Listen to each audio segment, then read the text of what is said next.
everybody? Welcome to yet another episode of the New to Retro Review podcast. This is your host, Tony, aka One Big Boss, and this is episode 5. And in episode 5, we are going to be talking about conventions, photography, and cosplay, and pretty much where it's come from since the days of old and what it's like now, except for, the fact that nothing's really happening right now thanks to a certain, disease that's out there and kind of canceling 2020 in general. And I think that's why I wanted to actually make this video, was because, I want to talk about this. It's something that's been near and dear to my heart, and the fact for the first time in, 14 years I haven't been going to a con or anything like that is kind of nuts, right? Like, it really is just, it's a huge part I'm missing out on. Now, am I sad? Yeah, of course. Now, for those of you who don't know, or have only recently started following me here on the channel or on my social media, I am a photographer full-time, and I make a living going to conventions. Now, obviously, I do other things besides cosplay photography, like modeling headshots and sports photography. I do that as well. I pretty much do whatever work comes my way, plays, anything like that. But, God, I gotta tell you, man, it's been one hell of a trip, and it all started, I really want to say, back in the early to mid-2000s when I was in high school. And again, guys, we're going all the way back, and this was a very different time for conventions. This was a place where, at the time, people who were nerds could come together, have a blast, and get with friends that they've met over the internet. For back then, for a lot of people, it was like LiveJournal and DeviantArt. Those were like the two biggest ones back then that seemed to get people together. And obviously people that in school who enjoy the same thing that you do. So I had a friend who, in my school, she was 2 grades above me in high school. And we both really enjoyed anime and video games, and we became friends. Everybody thought we were dating, which I thought was hilarious. But, men and women can't be just friends, apparently. And even still to this day, that seems to ring true. Even though if you met my friend group, it's pretty much 95% girls. It's kind of funny. But, yeah, we decided to go to a convention. And honestly, I didn't really even know what a convention was, right? Like, I had heard convention before in TV shows and movies, about Star Trek conventions, but I didn't really understand. Like, I didn't really know it was an actual thing, right? So when she explained this to me and said that it's like, oh, yeah, the voice actors for, like, Fullmetal Alchemist go here, and, like, Digimon and Pokemon, and I'm like, wait, really? Like, you can actually, like, meet and greet these people? Holy crap, that's kind of nuts. So I really was just like, oh my god, I want to go to this. So we planned it, and we took the training, because we didn't get hotels. See, back then it was just her and I.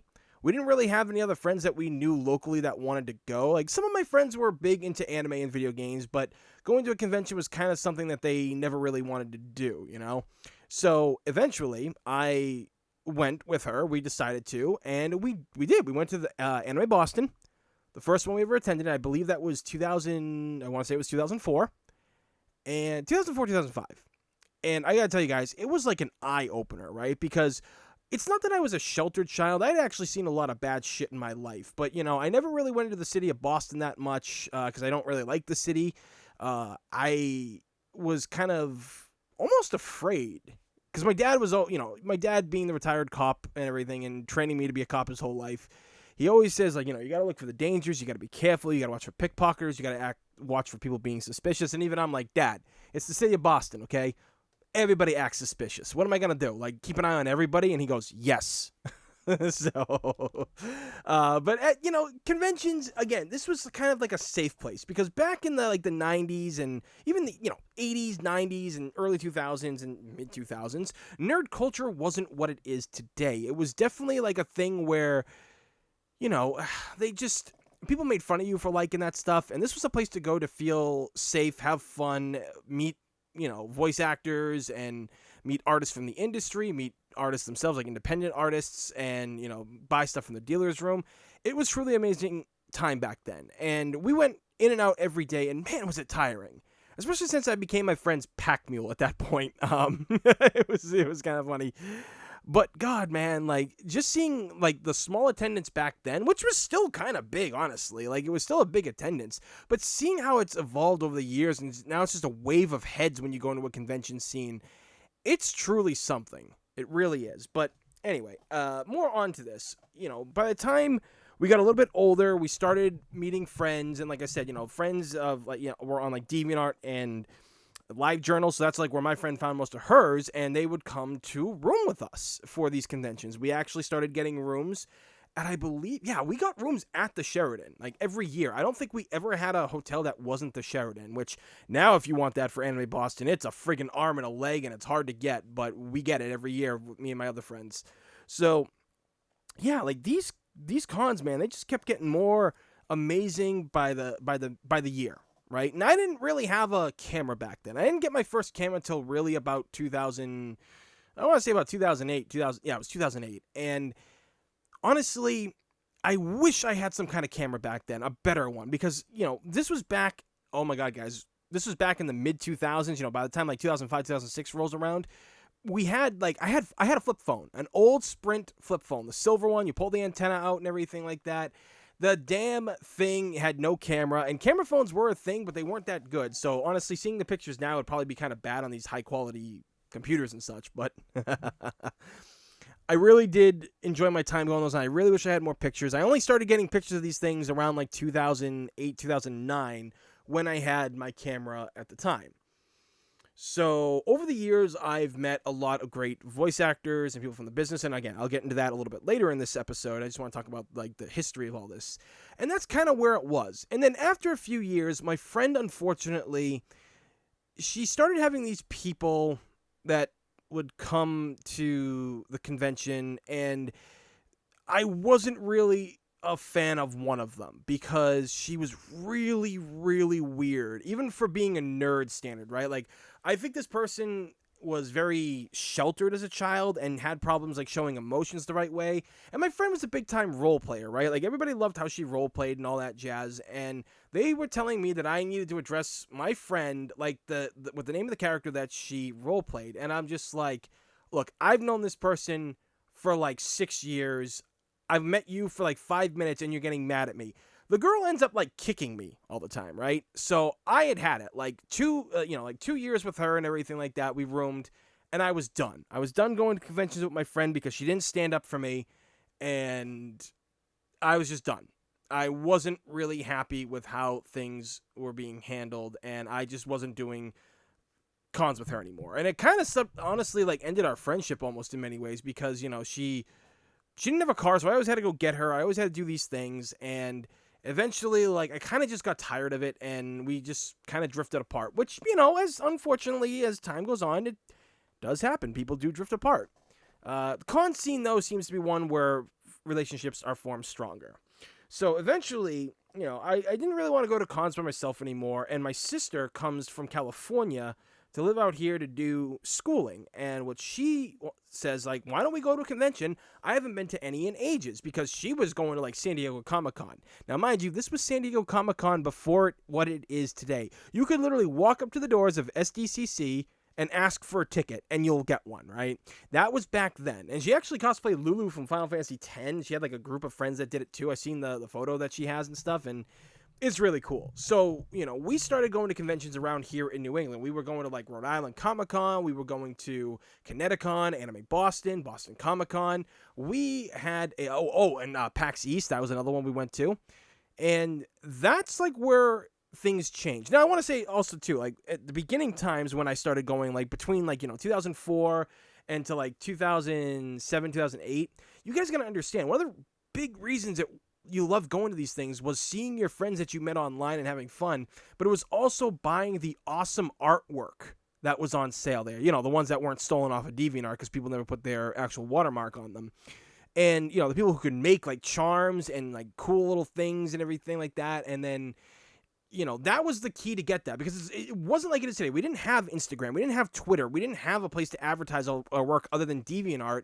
And there was really no shop sites to where you could kind of buy them and print them. I think a lot of people had to like do it themselves back in the day.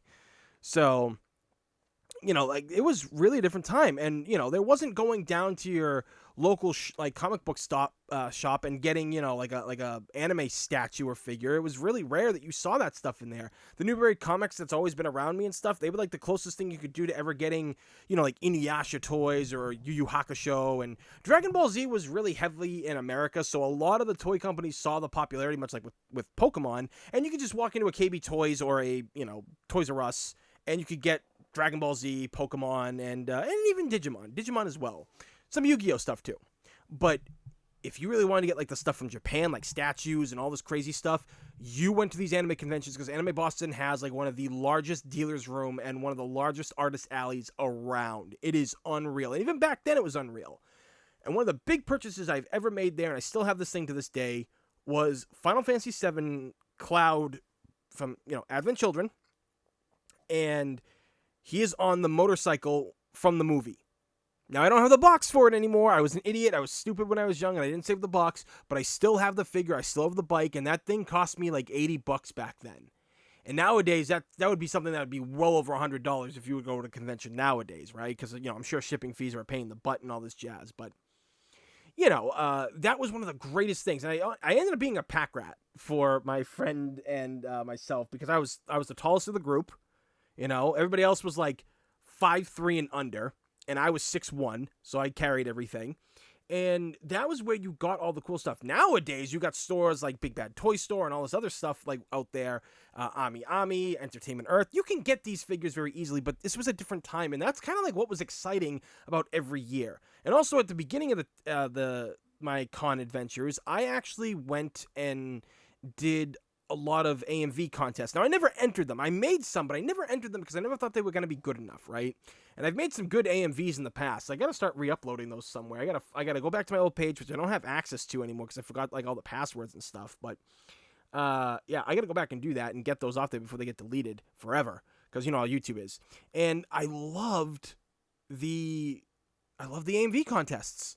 I wasn't really a fan of like cosplay battle chess or any like the shows that they had and stuff. My friend always wanted to go, so I would go with her. And I just loved watching all the AMVs and discovering what those were.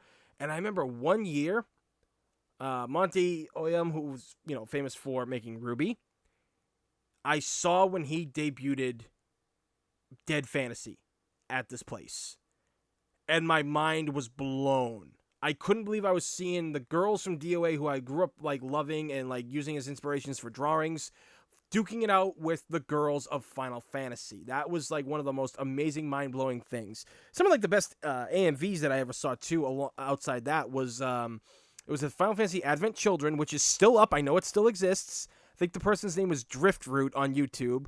But you just got to type in Final Fantasy VII Advent Children Anime Boston. You're going to get the Ghostbusters. You type in Ghostbusters and you get the Ghostbusters theme song.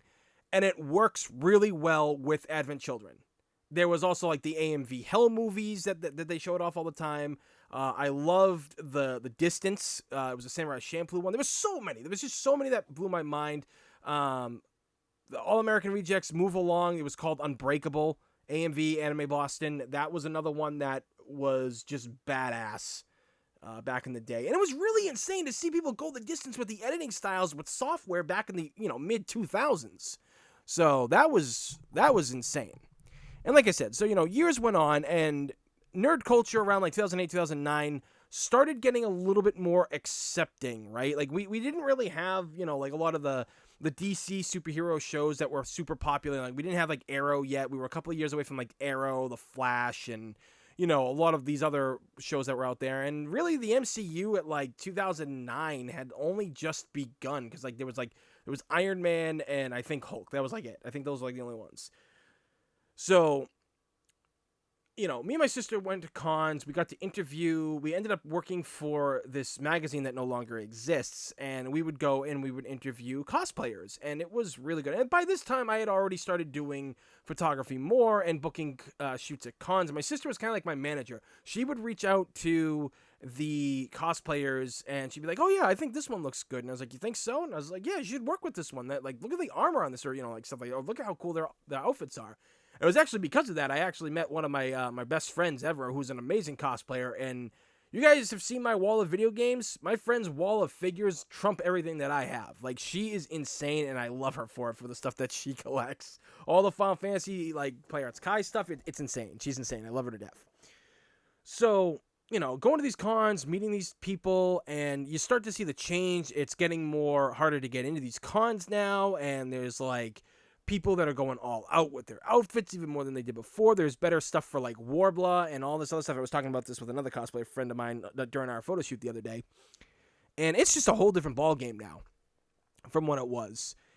And photography wise, it literally gives me some of the best things I have ever shot in my life. Now, I'm not saying that I'm God's gift to photography or anything like that. But one of the things that people keep telling me all the time, and the reason why they like working with me, is because I'm not a creep, and I give back more photos, and I have ideas on how photos should go, and I don't just do straight on, shots, and I just don't do static poses. And if you do that, that's fine. I'm not trying to like ruin, like shit on any photographers that do that.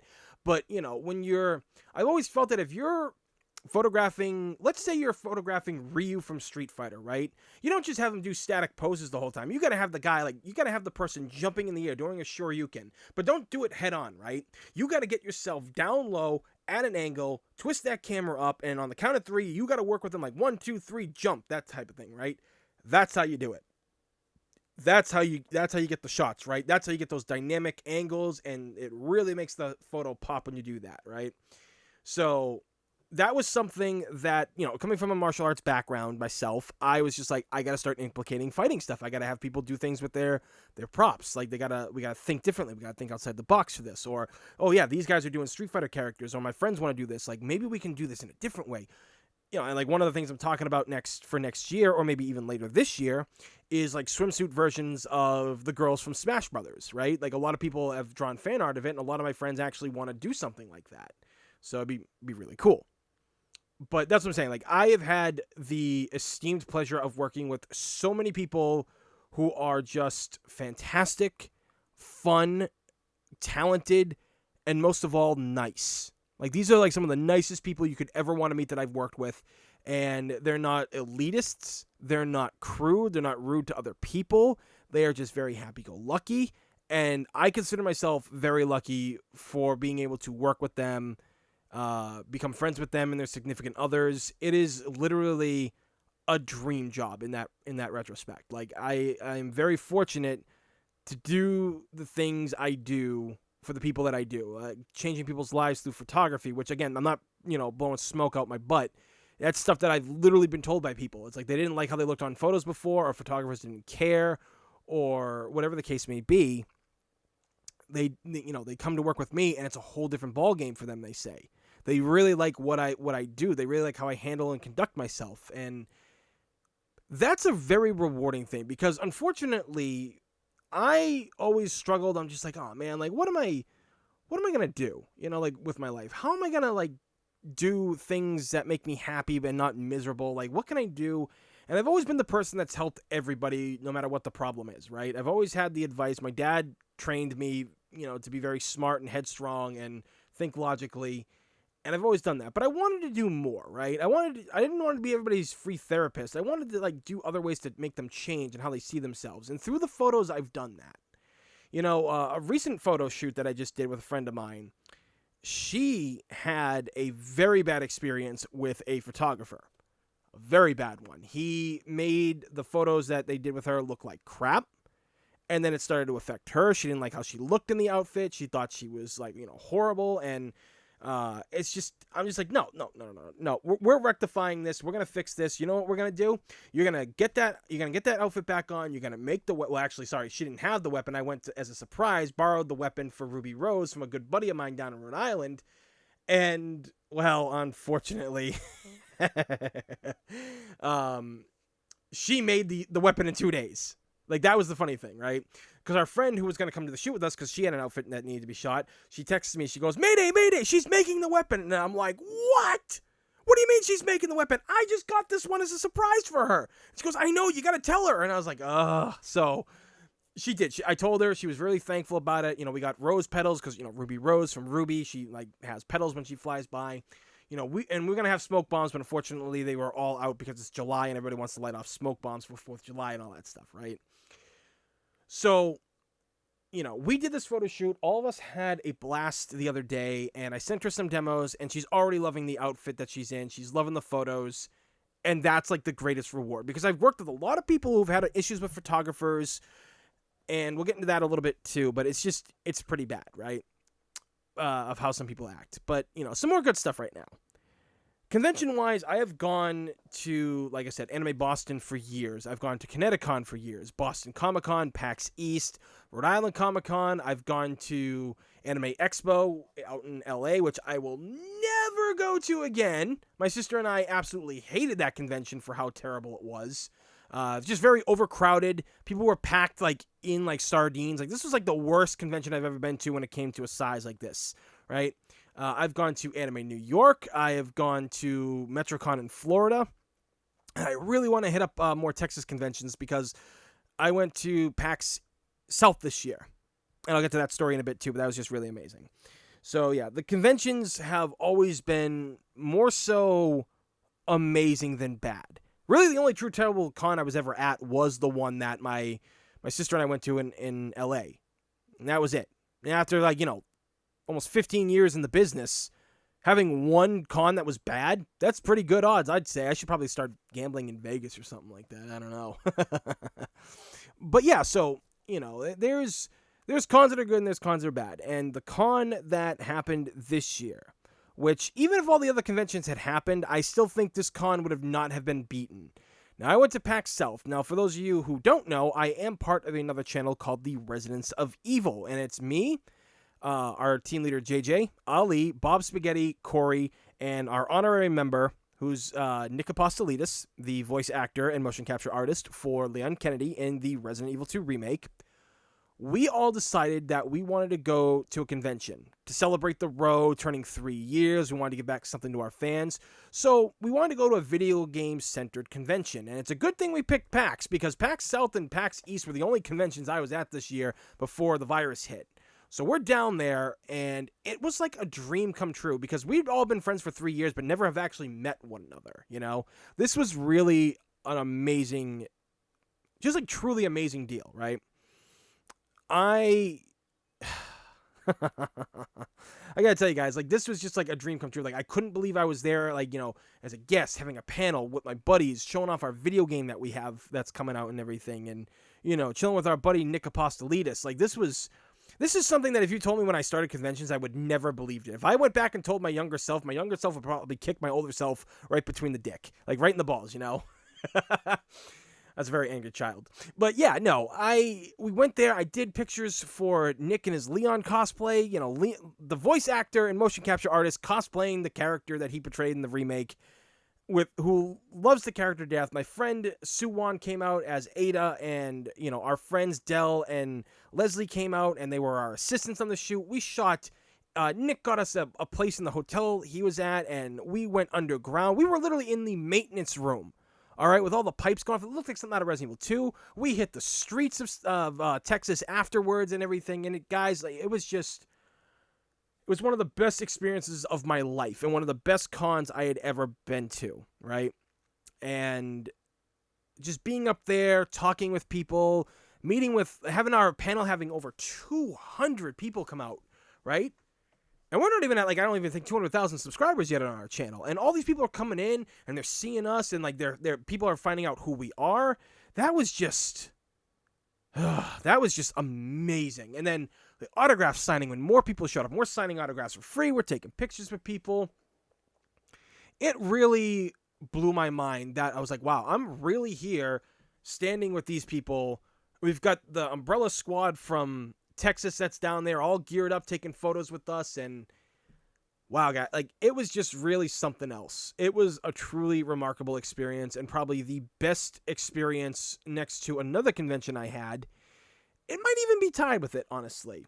And I'd have to say that this convention was last year, and this was the big one, right? It was Kineticon 2019. And I saw that Johnny Young Bosch was invited to this convention. And I'm like, oh, wow, that's really cool. Johnny Young Bosch, everybody knows who he is. He's in every anime. But for me, he was, Black Power Ranger, Green Zeo Ranger, Green Turbo Ranger, the Black Ninjetti Ranger. Like, he was everything back then, and he was one of the coolest fighters in the show back then in Power Rangers. And then obviously, yeah, I discovered his vocal talents and everything with things like Trigun, which was his first voiceover work, and his involvement with Devil May Cry with Nero in 4 and 5, and then that was the year that Devil May Cry 5 had come out. So, it was mind-blowing meeting him there, right? So, and hearing about that. So I said to myself, okay, this is going to be cool. This is going to be cool. I'm going to... actually, technically, that was a lie. I met him earlier that year in 2019 at Anime Boston, and that was really cool. And I met him later on that day in the elevator, and he recognized who I was. He was like, oh, how'd the photo shoot go? And I'm just like, wait, Johnny, you remember me? He goes, yeah, man, of course. And I'm like, Johnny, that was like 8, 9 hours ago. Like, you really do? And he goes, well, you were really nice, and I remember I was asking you questions about Devil May Cry and, like, what you thought of the 5th game and stuff, and then you said, like, you had to go because you had a photo shoot to run through, and your friends who were with you, who were all cosplayers of Devil May Cry, you said I could talk to them because they were really interested to meet me as well. So it was really cool that he remembered me. Meeting him at CTCon again, having him sign my fight stick. I actually had all the guys sign my fight stick, my custom-made fight stick. Really awesome piece of thing. I love this, and people have tried to offer me money for it, and I'm like, no, this is mine. I'm keeping that. But yeah, and then soon after, we found out that Brian Hanford is gonna be there, and he's the voice and motion capture of V in DMC5. And I was like, oh man, gotta meet him. I'm thinking to myself, there is no way that Dan Southworth and Ruben Langdon aren't gonna be invited to this, right? So time goes on, and I'm starting to get worried. I'm like, I don't see Ruben showing up on this. And, I checked Ruben's website, and he was confirmed for Kineticon on his website, but Kineticon had not actually done it. He told me the whole story behind that at the convention and everything and what had happened. But, he was there. And meeting him, and, Dan Southworth came out too. He was like the last one announced. Mind-blowing. Blew everybody's mind away. It was fantastic. I saw Brian Hanford when he got... a fan actually made him... V's cane, and that was amazing to see. Like, his face lit up like a kid on Christmas getting that. I'll tell you what, like, it was so cool to see him, be that happy getting something like that, right? And that's when you learn that a lot of guys are humble. I had seen, meeting Ruben was a huge deal for me because we had interviewed him before on the Residents of Evil, but actually meeting, like, one of my heroes, like martial arts heroes and badass that he is, and one of the nicest people on the planet, guys. Like I said, he's one of the nicest people I've met. Him and Dan Southworth. Dan was so cool, chill, lay back and everything, and the panel was hilarious because every time Ruben started talking about portals and extraterrestrials, Dan Southworth would pull out his phone and press a button, and he goes, you've got 2 minutes, Ruben, and he'd set like a timer for him to talk about it, and it was just, like, I took photos of the panel too. And just seeing the guys up there laughing on stage and having a good time, and then, Ruben coming out to the Devil May Cry shoot for a little bit and hanging out with us taking photos, that's good people right there, right? When voice actors take the time out of their day, and voice actors, it's a busy day for them, right? Because they've got panels, they've got signings, sometimes there's photo sessions that they have to do where, like, you pay for a photo with the person on a backdrop and all that jazz, and you pay the con, they give you the print right there. That happens. And I was just shocked that he did. And I was talking to him for a bit because we were waiting for people to show up. We were waiting like 30 minutes for people to show up. And he and I were like, we were talking martial arts. We're talking photography because he saw my equipment. And, we're talking about, like, medicine. And we talked about, like, my dad and, like, how he's in a lot of pain and stuff. And, Ruben was telling me, he's like, oh, yeah, like, maybe you should try giving him, like, CBD oils. Like, that's stuff that I think could work for him because one of two things are going to happen. One, it's either not going to work or it is going to work. And I was like, oh, and he's like, yeah, there's like no side effects. No one has had problems with it. If you really feel that your dad's, being mistreated, and I know how vets are, he says, like, they do get mistreated by the hospitals, give this a shot. And I was like, okay, and that's a year later. I never did because for a year I haven't had a car and I kept asking my friends to get one, yada, yada, yada. They never would go get any of the oils for my dad, which was kind of a bummer because we don't really have that many around here just yet. I don't think. I think they did open up, but then many of them shut down. But, like I said, meeting those guys was, like, amazing. And I had so many Devil May Cry shoots that weekend, too. It was unreal. And between that and PAX South of meeting everybody and hanging out with Nick and my friends that I've known for like 3 years now, it was just, cons really have an effect on you, right? Like, they really can make you feel like a better person because you find out how much the work that you're doing changes people. And I had people coming up to me like saying, it's like, like I listen to you guys all the time, like when I'm sad, like I go through a lot of depression, and you guys, I watch your streams. I remember that one where you got pulled out the window, Tony, and it was hilarious and nobody's ever let you forget it. And like you all are really friendly online and you're just as nice in real life. And I remember, oh my God, this guy and his girlfriend, this was hilarious. So we were trying to sign everything we could, and we did. We signed everything. We made sure nobody missed a signature. At least I hope we didn't. We were trying to pay attention. It was like 300 something people there at that point during the autograph session. So, I met this guy and his girlfriend, and I was talking with them, like chatting with them, telling them jokes, and he goes, "Oh man, I like you, Tony. You're funny." And I'm just like, "Funny how? Funny how? Like I'm a clown? Like I'm here to fucking amuse you? Like what the fuck is so funny about me?" And he's just like, his eyes are going like bugging out of his head. And his girlfriend goes, Goodfellas, Joe Pesci. And I was like, yeah, she gets it. And he's like, oh my God, I thought I really pissed you off. I was like, nah, dude, I was doing Joe Pesci. And he's like, oh my God. He's like, you are funny. And I'm like, funny how? Oh, you mother. And I'm like throwing like a fist at him and stuff. And it was, that was really fun. Like interacting with like people that are your fans.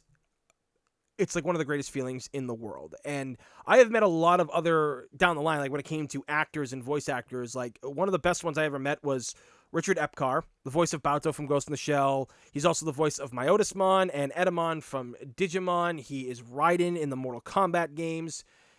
The man is in everything. He was old Joseph Joestar in JoJo's Bizarre Adventure, which I think is one of his best roles he's ever done. I know a lot of people don't like the dub of that show, but I think he does a damn good job at playing the old man. And him and I met. We talked for a long time. We were talking, James Bond. We were talking like guns. I mean, this was back in like MetroCon, like 2012, and it's still like embedded in my mind. And he's a fellow tall man like myself. He's like 6'4". I'm 6'1", so I actually felt short next to somebody for once in my life. And great guy, super nice dude. Met Scott McNeil, the voice of like everybody in Beast Wars, Transformers, like Waspinator, Dinobot, Rat Trap. He's been in so much throughout the 80s and 90s. Like, he was Wolverine in X-Men Evolution, which I think he is one of the best Wolverines. He goes very underrated, unfortunately, because, guys like Cathal J. Dodd, who was in the X-Men 90s animation, and, Steve Blum has been doing Wolverine for, like, friggin', like, over 10 years. So, like, Scott, I feel, kind of gets buried and people forget about X-Men Evolution, but he was really good in that. He was such a cool dude. And once he found out, like, I was friends with a friend of mine who's an artist named Candace, he was, like, even super nicer to me. I got a picture of me with Richard Horvitz, who is Alpha 5 in Power Rangers, but he's also known as Invader Zim and Daggett from the Angry Beavers, and obviously a multitude of other things. Dude was great. When he found I knew Candace, he's like, his face lit up even more. We were talking and like chatting and stuff. It was just, he was a super nice dude. Really nice dude. Met a lot of the Power Ranger actors too. Jason Font was a great guy to meet. I met Jason David Frank. My sister wanted to go meet him because she's a huge White Ranger fan. Had to go meet him. She wanted to, and she met him twice at New York Comic Con when we were there. She went on Friday and Saturday. And, oh God, who else have I met along the way? I met a couple of the voice actors from Full Metal Alchemist, like the ones who played Havoc. I haven't met Laura Bailey yet. I'd love to because she was Chun-Li for so many years in the Street Fighter, like 10 years, like a decade of playing them, and it really just like, oh God, I'm trying to think of the other actors I know I've met throughout the years, and it's not coming to me. It's also about the time that I am recording this. It is like 5:45 in the morning. So, oh yeah, that's right. I met Matt Mercer, Mr. Leon Kennedy himself, and obviously he was Fei Long in Street Fighter, Levi in Attack on Titan. Well, actually, the year that I met him at Anime Boston was the year that he got announced as Levi. It was literally like a week before the convention he got announced as Levi, and I remember the backlash that he got because of that role. And I'm just like, motherfucker, shut the fuck up. Like, he's just doing a role that he tried out for. The man's got to eat. Leave him alone, right? So I met him. Me and my sister met him. Great dude. And, when I interviewed him at the convention, or technically my sister did, I was trying to, like, fill her in on other things that he has done. And I was like, yeah, ask him about, There Will Be Brawl. And she's like, what? And I was like, just ask him about it. He'll know. And There Will Be Brawl, when I brought that up, his face lit up like a kid on Christmas morning.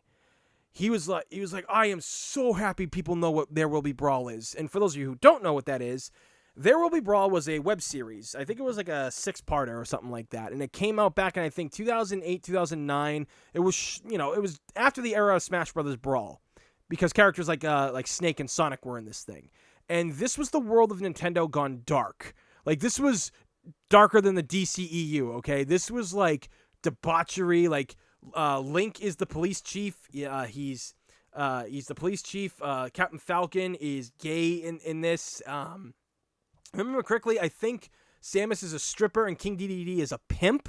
Mario and Luigi are like, just like living day to day. And like, all this crazy stuff.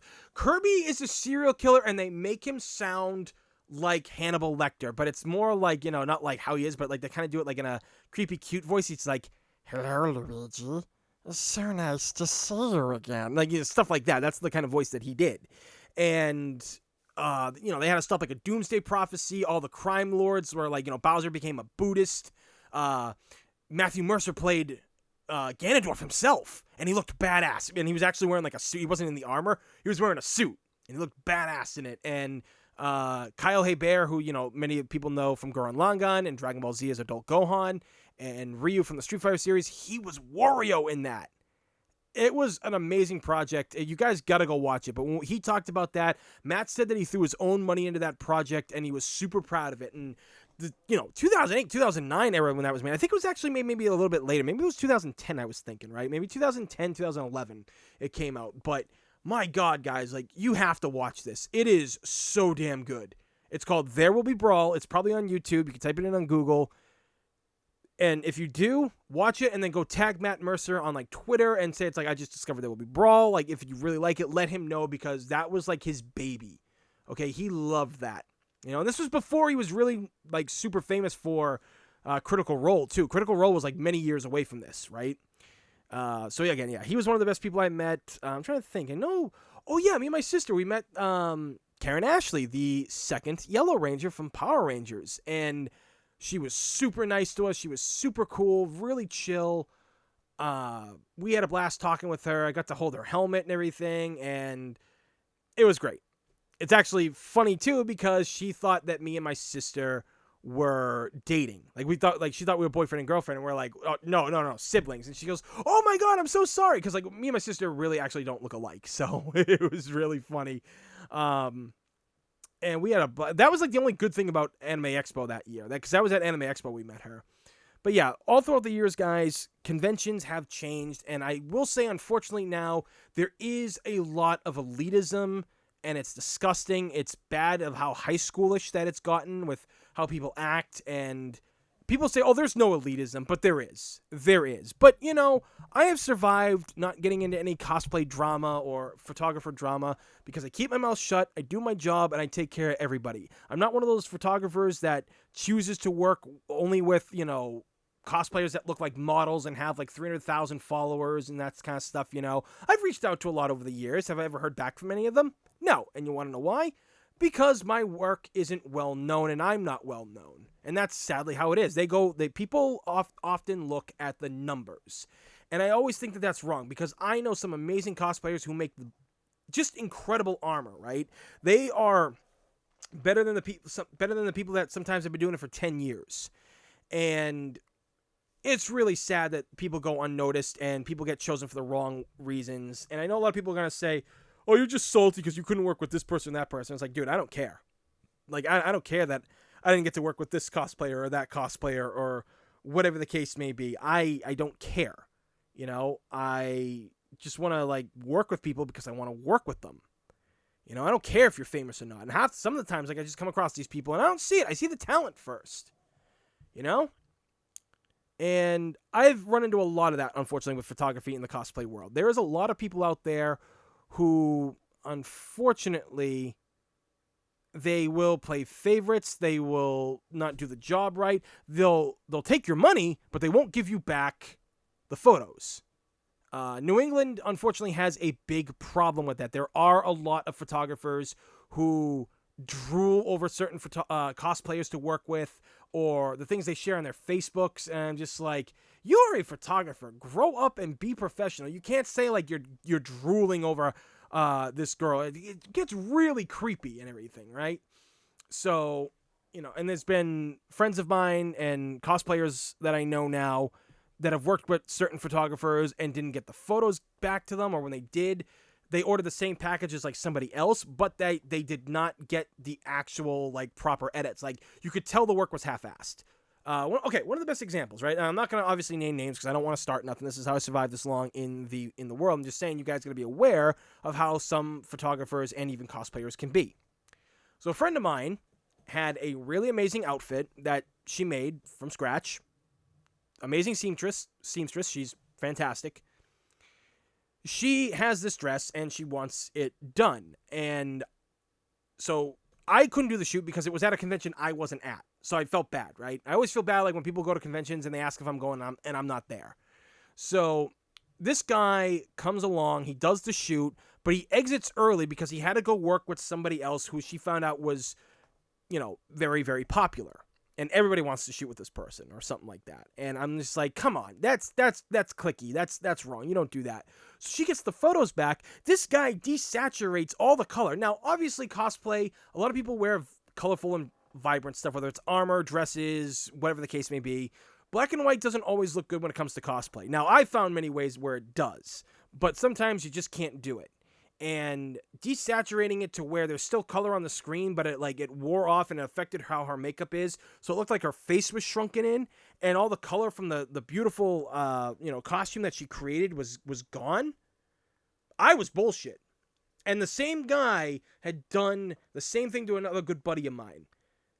Could have fixed the wig issues, kind of like how wigs have like split ends popping up, and those are easy. Like, you can easily take those out, no problem, right? That, like, every editor learns how to do that kind of stuff. It's very simple. It's like 2 quick steps, especially if you do it in something like Lightroom. It can be done even faster.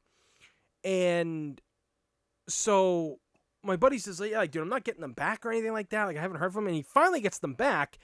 And it's the same thing. The color's drained off. Now, I've seen this guy's work, and his thing is kind of where he does a lot of like colors where he takes them out and replaces them and fades some out. And for some, it does look good. But for certain things, you can't do it because of how it ends up coming out. So the big problem was I was pissed because this guy is out there making, us photographers look bad. So unfortunately, my friend signed a contract. He wasn't able to fix it, and he couldn't have anybody else edit the person's work. And he was really distraught, He really felt terrible in those pictures. He looked he looked horrible. He didn't like how it turned out, and it really bothered him a lot. And the same thing has happened to other people. Like, I had another friend too work with some photographer that is notorious now for not returning photos and half-assing work on people that they don't find super attractive or worth her time, and it's a bummer. It really is that people have to be like that. So you got to be careful with the photographers out there. I honestly don't know that many good photographers around here because I can't trust any of them because of the stories that I've heard. And then, I'm still trusting of people. Like, I may hear stories, but I try to give people chances, but I always see what happens. The stories that people say end up generally, for the most part, becoming true. And I don't want it to be true because the more photographers screw up in the community, the less chance people have to want to work with us. And a lot of people are like, oh, no, that's not true. That's not true. But it actually is. Because unfortunately, I have lost out on jobs because when people hear my studio name, they think I'm a studio and I'm running it with like multiple people. No, I'm the only person working this thing right here, right? This is all I am. My name is my name, and this is what I do, and it's only me.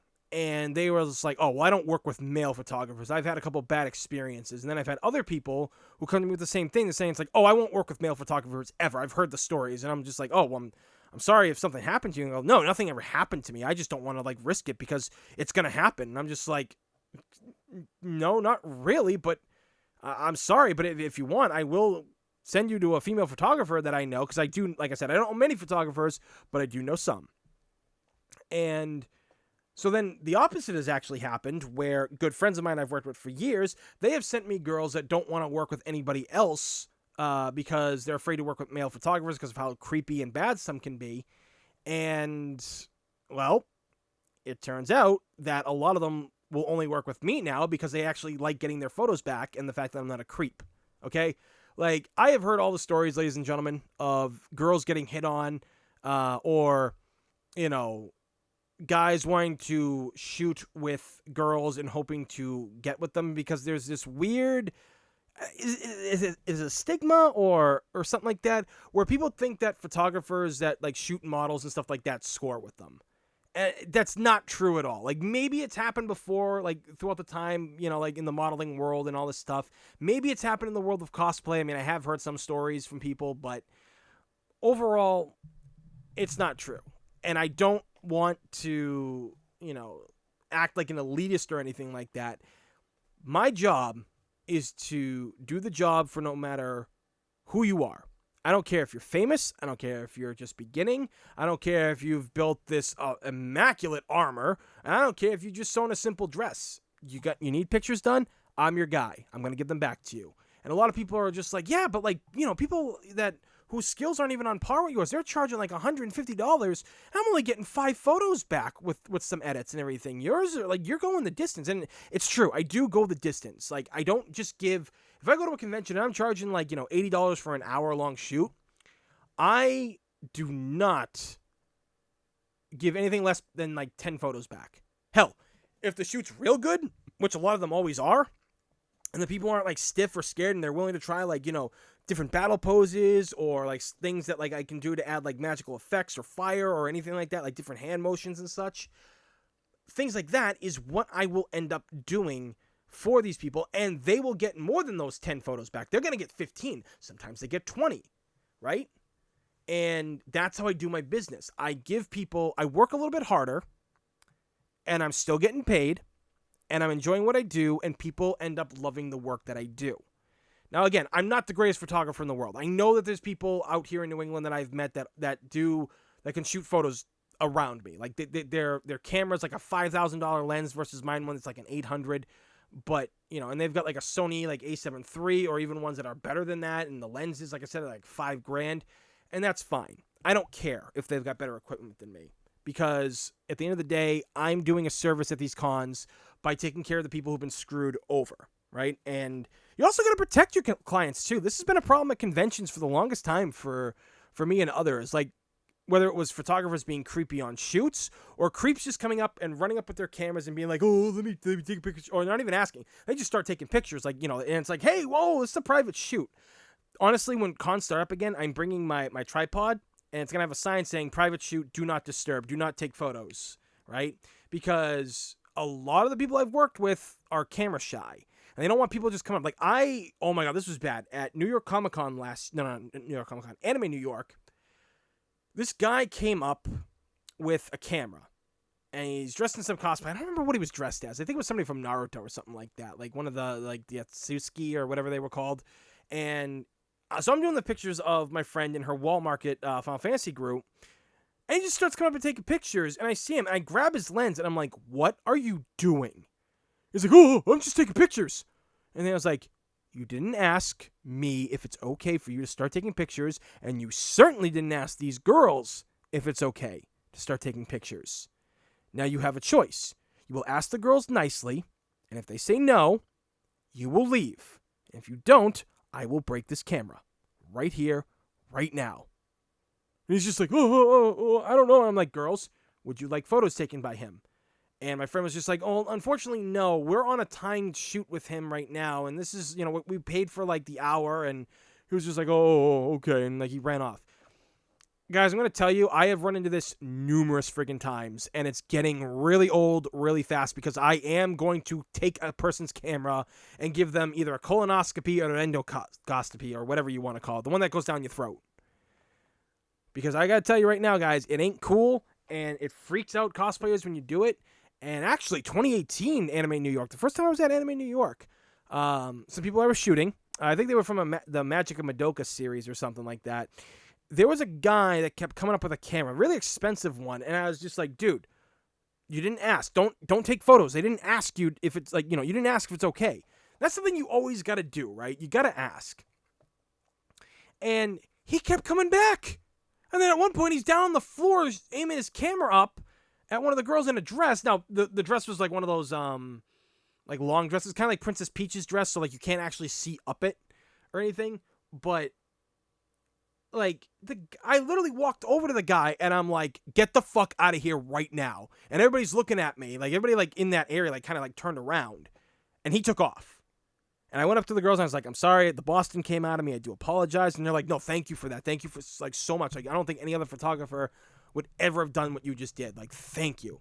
Because the other thing you got to understand about conventions, guys, this is something that I mentioned previously a little bit at the beginning of this podcast, is the fact that a lot of people who go to these conventions go here to escape being prosecuted by people. Some of them have like social phobias, or you know, they don't connect well with people in real life. It's the conventions where their true self comes out, where they can be fine, and maybe they have a stutter, but at a convention they don't stutter anymore. They're more well behaved, or not well behaved, but like they're more what's the word I'm looking for?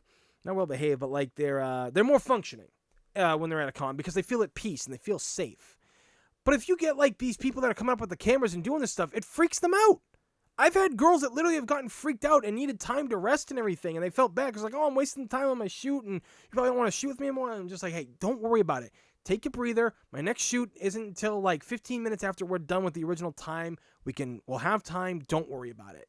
And you know, that's the thing. If you see that at cons, guys, if you see guys being creeps and stuff, where people are telling them to get away, you go over and you move that person. I gotta tell you guys, you gotta do it, because it's the only way to stop it. It's really scary of how brave a lot of these creepos with cameras are getting, because that's what the problem is. They either buy like, you know, the newest iPhone, and they go out and get a DSLR or a mirrorless like Sony lens camera and all that jazz, and they're out there and they act really creepy. They never give the girls the photos back, even though the girls will ask them. Because I've had friends who collect the cards from people, and then we'll hit them up and like, oh yeah, can I have this? Oh, can I have that picture you took of me? Oh, can I have this? And they never get them. And that's like what's really scary, is when the people don't get them. It's like, well, what the hell are these guys doing with these photos? I mean, let your minds wander, but you'll pretty much go to some Law and Order SVU shit, in my opinion. So, guys, it's just, I love cons, but it's got its issues. It really does. But at the end of the day, I go there. I don't really get to meet a lot of the actors anymore, unfortunately, because I'm so busy. I literally will go to a convention, and I will shoot for like 9-10 hours straight without a break. I'll have like Reese's Fast Breaks on me, and I'll have a couple of Gatorades, so I actually will be okay. I'll have the energy, and I'll stay hydrated, because, you know, cons are really hot. Unless you go like earlier in the year, which is actually fine, like KatsuCon, where like you're not gonna die of like heat stroke, but you might freeze a little bit. But overall, you know, I really just I do enjoy going to cons, and I think one of the biggest things about them that I think is the best, and I think a lot of people can understand this, is those not so much the after parties that people go to clubs or all these other places. But it's mainly going out to dinner with friends, whether it's going out to dinner or heading back to the hotel room with them and all hanging out, and they're all drinking. I don't drink, so, you know, I get to observe everybody being ridiculous at times. It's really something special, right? It really is just an amazing experience going to these cons, meeting new people, meeting the actors, doing photos on panels, creating contacts.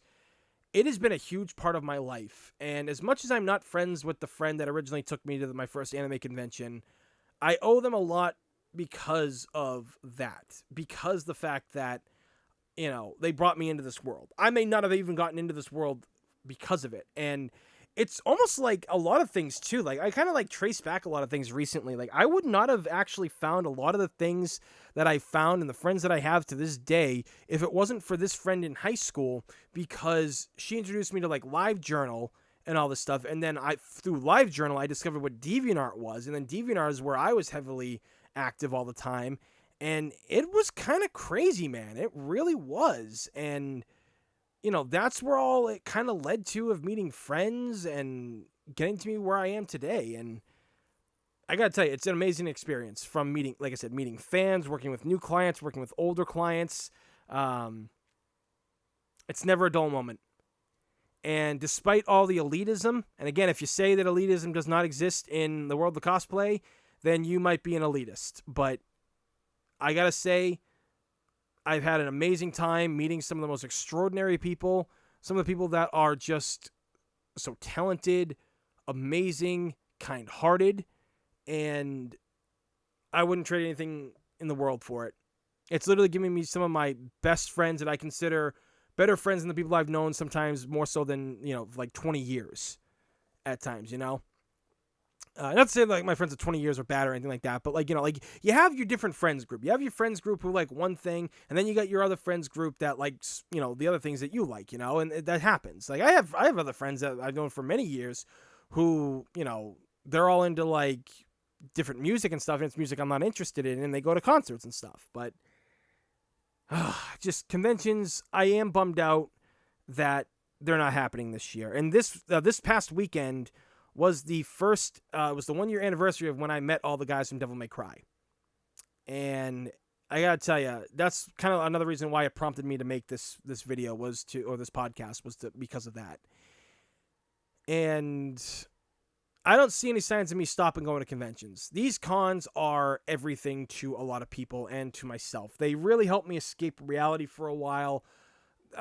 Everything just seems kind of like a fantasy world when you go to these things, right? It doesn't feel like the happiness you're feeling is real. It feels like something you'd see in a video game or read in some kind of like adventure novel or whatever. But you go to them, and for a whole weekend, and maybe sometimes some people, if you travel, you stay an extra day or two before flying out or going back home to reality. It gives you that peace of mind that you need. And for those out there right now, I know a lot of you are suffering without conventions, and it really has made your depression worse.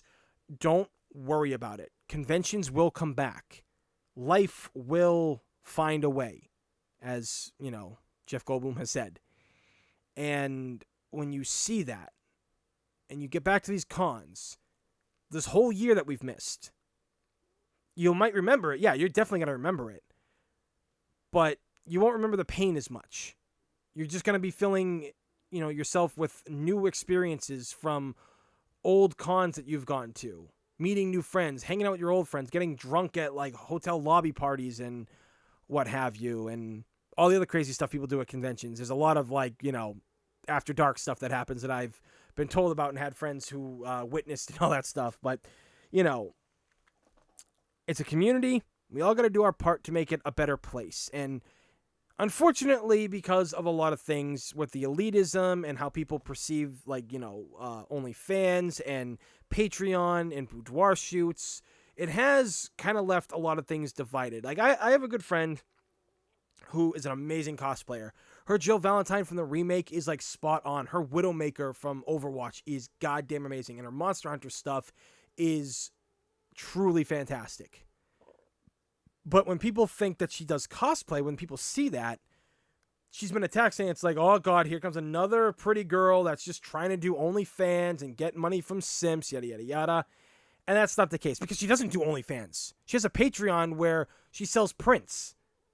And it's no boudoir stuff. It's just prints of the outfits that she makes from all the armors and cosplays and stuff. That's it. And I'm not saying if you cosplay, you can't do Patreon and OnlyFans and all that stuff. You can do whatever you want. But people need to understand that some people just cosplay and post photos just because they're proud of the work they do. And at the end of the day, we should be celebrating that. We should be, taking care of everyone. Because there was a time where the world treated us like people at conventions are treating us now. They treated us as like lesser humans, like basement dwellers or all that stuff, or nerds or weirdos. And now's the time to remember that. That's what I always do. And for most of the time, the friends that I made along the way, same thing. And at the end of the day, conventions do a lot for people. They've done a lot for me. And I've always been glad to go to them for as many years as I have, and I cannot wait to get back into it, hopefully in 2021. We'll see how the rest of this year goes and how things, people handle it, but we will see. So, guys, thank you for tuning in. I know this was about an hour long on this one, but, I really appreciate you guys tuning in and hanging out, listening to my stories. It really means a lot to me. So, with that being said, please thumbs up and subscribe, because it's free, and in this day and age, free is a damn good thing. Thank you all for listening. I greatly appreciate it. And as always, my name is One Big Boss, and I will see you all next time.